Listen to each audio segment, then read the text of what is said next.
नाज़िन घोटकी जे शहर बावड़ो वेझो घर ते हमले में नारी समेत 3 ॼणा क़तल थी विया आहिनि। उन हवाले सां वधीक अपडेट करे रहियो आहे मेराठी जो रिपोर्टर एहसान कलवट। जी एहसान, छा तफ़सील आहिनि? जी बिल्कुल, बावड़े वेझो रहीमयार खान ज़िले जो जेको थाणो आहे बंगले थाणे जी हद में ॻोठ आहे सुधू खान चौकी।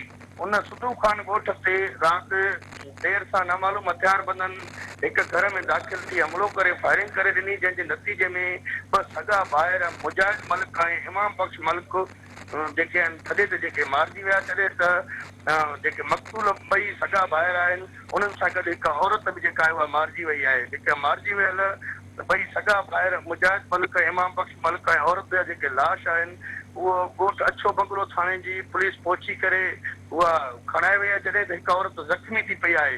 मालूम थियो आहे जेका ज़ख़्मी थियल औरत आहे उनखे रहीमयार खान जी शेख ज़ैद इस्पताल में मुंतक़िल कयो वियो आहे।